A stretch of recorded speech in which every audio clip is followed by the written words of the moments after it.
After a tin shed was destroyed today. A local detective expresses concern about the link between ice and aggravated burglary. Mistaken identity. An all-female CFA crew labelled misogynists for comments about Jacinta Allen.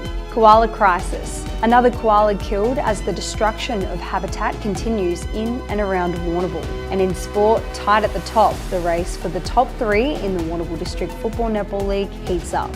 Live from Silver Ball Studios in Warrnambool, this is Southwest Local News with Sharna Rogers. Welcome to Southwest Local News. A shed has been destroyed by fire in Crosley today. More than 7 CFA appliances fought the blaze, which broke out just before 11:30 this morning. Crews arrived to find the 30 by 10 metre structure well alight before a community advice message for smoke in the area was issued.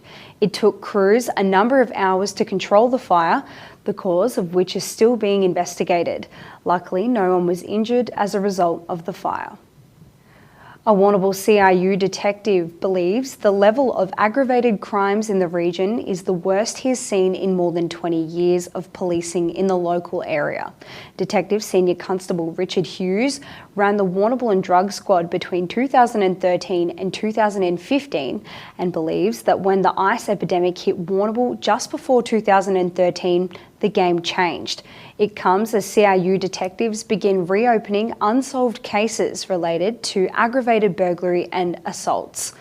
Richard believes the brazenness and severity of crimes increased substantially almost overnight when ICE first came to the region.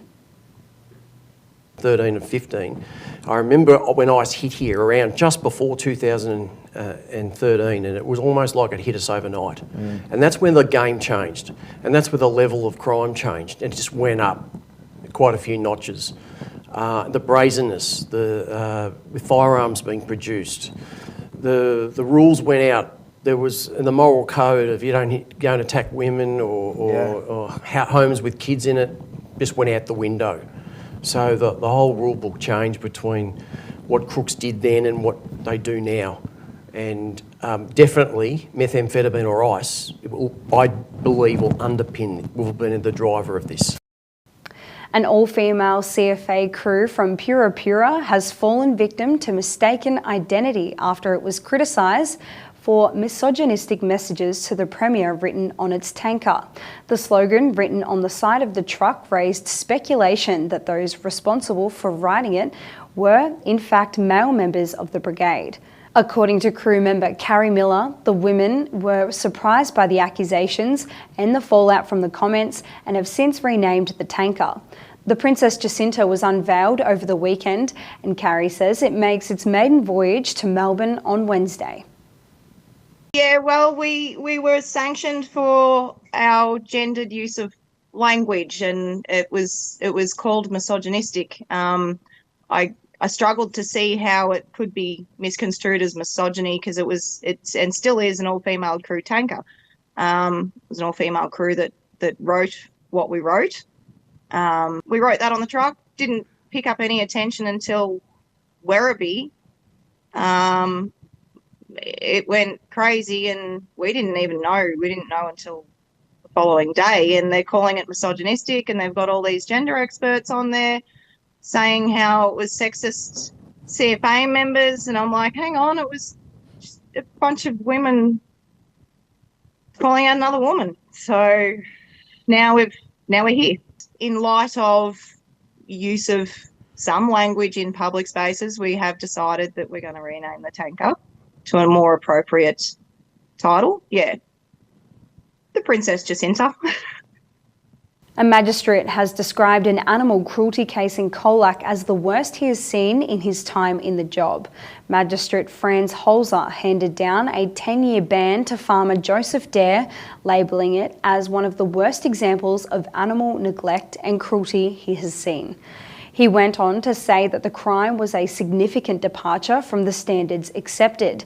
According to Agriculture Victoria, it was pleased with the outcome, in particular the ban, after what was described as a harrowing case to deal with.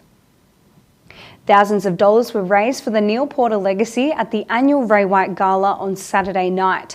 More than 300 people attended the night, which was held at the Warrnambool Racecourse.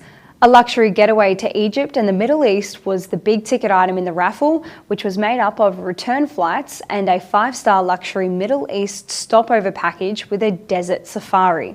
The final tally of the amount raised is expected to be announced in the coming weeks. Diminishing habitats or corridors for koalas have been thrust into the spotlight again after a Warrnambool woman witnessed a hit and run on Grafton Road. According to Melissa Huddart, she and her son had been keeping an eye on this koala for a number of weeks. She was left appalled after the animal was ran over by a car and the driver failed to stop to check on it. The koala was taken to Mosswood Wildlife for emergency treatment, but sadly had to be euthanised due to its injuries. Melissa is calling on the Warrnambool City Council to prioritise the health and well-being of koalas and plant more suitable trees in and around the CBD. Despite the rain and muddy conditions at the Timboon Recreation Reserve on Saturday, the WorkSafe Victoria Country Round still managed to draw a large crowd. One of the highlights of the day was the Timboon Demons Oz Kickers getting the chance to play at half-time before treating themselves to a mud bath. Former Australian Diamonds netball coach Lisa Alexander, former Western Bulldog top draft pick Tom Boyd, and Melbourne Phoenix netballer Rani Samuson were among the special guests. Speaking to Fitzmedia's game day coverage, Tom highlighted the importance of the day and was glad the weather didn't dampen the spirits.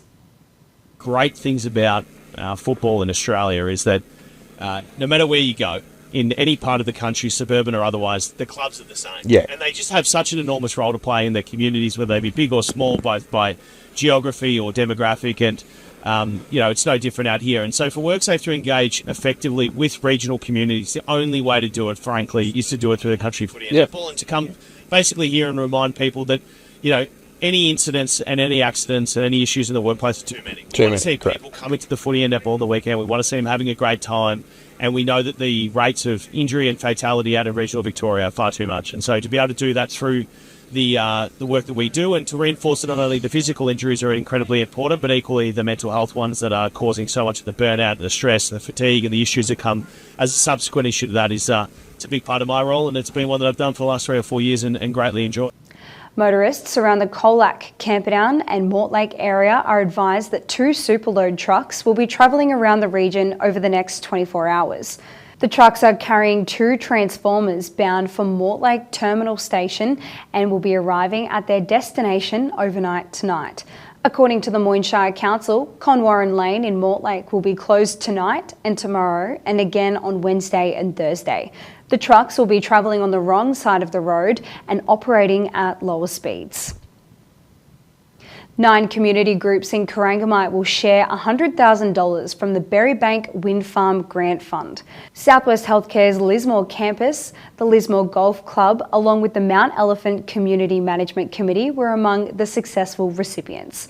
Wind farm operator GPG provides annual funding for the grants program, which Corangamite Shire Council administers. The program is open to local community groups operating in the Shire and individuals acting on behalf of their community within 75 kilometres of the wind farm. Southwest Aboriginal, Torres Strait Islander and culturally and linguistically diverse communities have a new funding source they can tap into. Dementia Australia has launched its 2025 Diversity Small Grant Program to support community organisations to build awareness and understanding of dementia. The groups mentioned are the target of the funding due to their high rates of people living with dementia.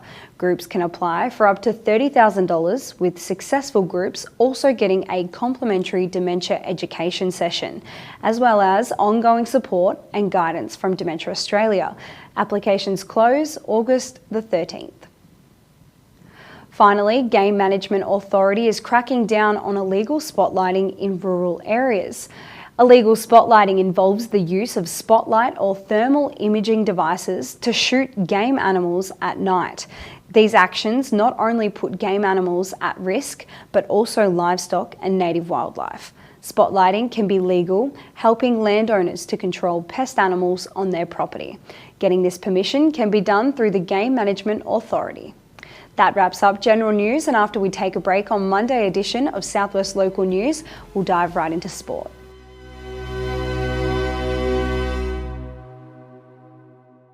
VG Cabinets is your specialist cabinetry team, servicing Warrnambool and surrounding areas. With over 20 years' experience, the team here can get your cabinetry needs sorted. Housing a CNC router to make sure all the cuts in the workshop are accurate for a perfect install on site. VG Cabinets cover all areas, including kitchens, vanities, laundries, flat packs, stone bench tops, and new homes and renovations. We offer free quotes on any job, so don't hesitate to call Lee on 0408 580 991. These kids come from different backgrounds, from different trauma backgrounds, but for me personally, it's what can I do or how can I support these young people in their journey? You will build resilience. If you don't already have it, you will definitely build it. It will grow your compassion and your ability to care for young people.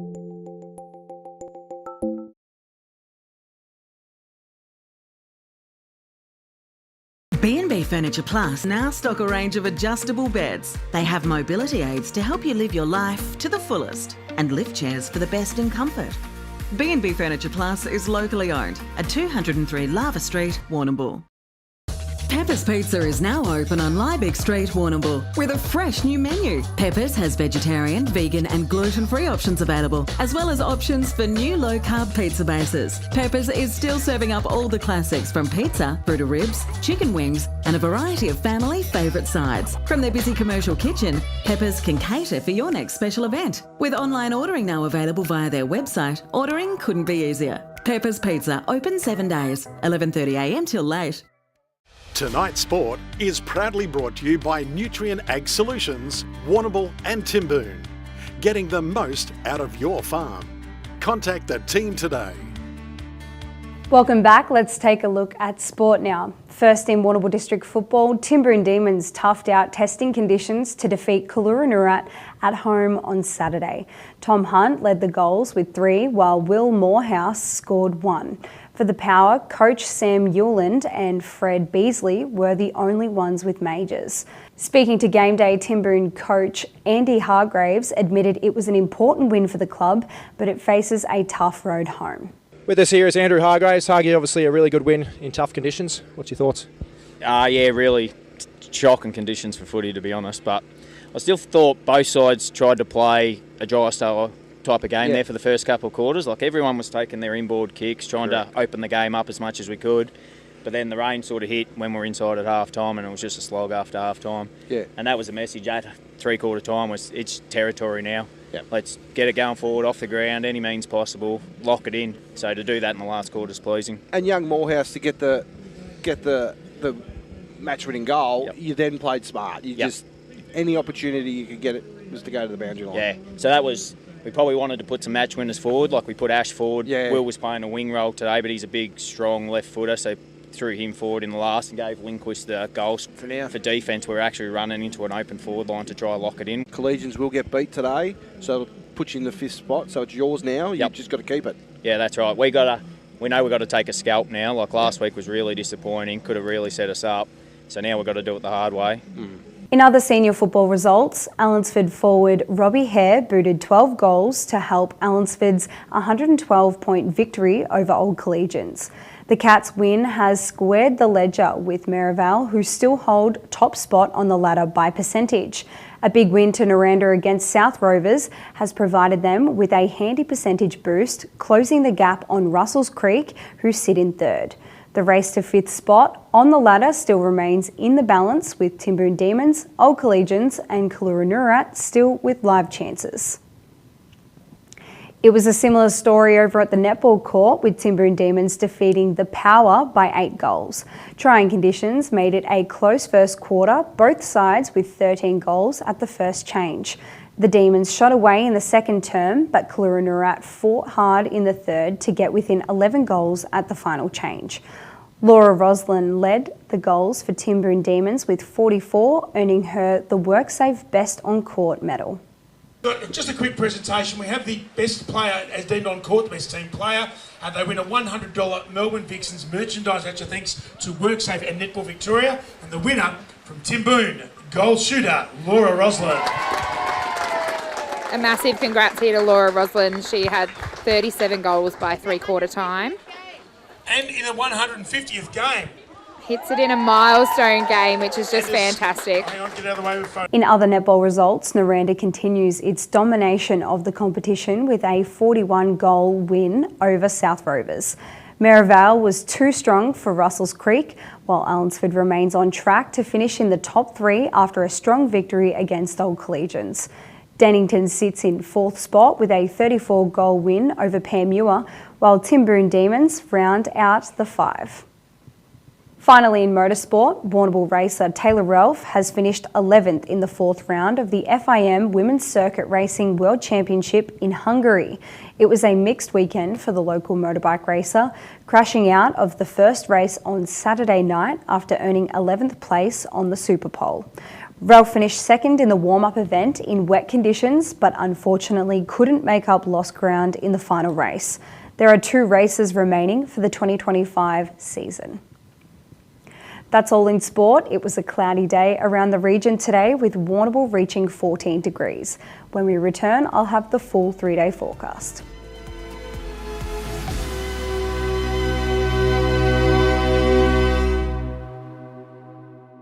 Barrastock cares about your dairy cows as much as you do. Our top quality feeds are designed to support the best possible animal nutrition and health, maximising your production through all life stages and seasons. That's why Barrastock is truly made for milk. The Tyre Factory Warrnambool is proud to support the local motorsport industry. Jeff and the team would like to wish all their drivers the best for the 24-25 racing season. The Tyre Factory Warrnambool, for all your tyre and mechanical needs. Raglan Parade, Warrnambool. Sheepvention Rural Expo is back, bringing our community together over 2 fantastic days with agri-trade displays, workshops, competitions and demonstrations spanning all areas of agricultural practice. We've got local food trucks, fresh produce displays and amazing innovations. And don't forget all the fun and excitement with an animal petting zoo, working sheepdog trials, kids face painting and sheep displays. There's something for the whole family at Sheepvention. Matco Hire for all your hire needs. Portable en-suites, generators, toilets, and introducing Matco's new Genie 20-metre boom lift. Matco Hire, everything you need in one location. If it's time to add a little magic to your flooring and windows, our online catalogue is full of great ideas at great prices. There's magic in a Solomon's floor. Yes, Grace, and there's magic in a Solomon's store. Aqualife Pet and Aquarium is the most unique pet store in the southwest. Where else can you purchase beautiful hand-reared birds like cake parrots or red-tailed black cockatoos? If birds aren't your thing, then maybe it's the bearded dragons, the pet snakes or the stingrays that interest you. The team at Aqualife Pet and Aquarium have the knowledge to keep your pets happy and healthy for life. From rabbits to exotic tropical fish, reptiles and birds, there's no place like Aqualife Pet and Aquarium. Tonight's weather report is proudly brought to you by Anchor Point Retirement Village. New homes are being built now. Book a tour today. Welcome back. Let's take a look at the 3-day forecast. First, in Port Fairy, a cloudy day tomorrow with a chance of morning fog with a medium chance of showers, most likely in the afternoon. Partly cloudy day on Wednesday with a high chance of showers in the late morning and early afternoon, a top of 14 degrees. And a partly cloudy day again on Thursday with a medium chance of showers after a frosty start at a top of 13 degrees. Up to Mortlake now, cloudy with a chance of fog tomorrow, overnight temperatures falling to 3 overnight. A cool start to the day on Wednesday, down to 2 in the morning. There is a chance of showers in the late morning and early afternoon with snow falling about 1,100 metres. Partly cloudy on Thursday with the medium chance of showers with areas of morning frost and a top of 12 degrees. Over to Camperdown, cloudy with a chance of morning fog tomorrow with a medium chance of showers in the afternoon. A partly cloudy day on Wednesday with a medium chance of showers and a top of 12 degrees. And for Thursday, partly cloudy, also expecting 12 degrees. Down to the coast, overnight temperatures falling to 9 tonight before a shower or 2 tomorrow, most likely in the afternoon. Partly cloudy on Wednesday with up to 8 millimetres of rain forecast, a top of 13. And a partly cloudy day on Thursday, a top of 13 degrees. Back to Warrnambool, a cloudy day with a high chance of showers, light southeasterly winds in the late afternoon and in the evening. A partly cloudy day on Wednesday with southerly winds, a top of 13. And a partly cloudy day again on Wednesday with a high chance of showers, also expecting 13. That's it from us this Monday night. I hope you had a great and safe weekend. Until I see you again on Wednesday night, with peace, good night.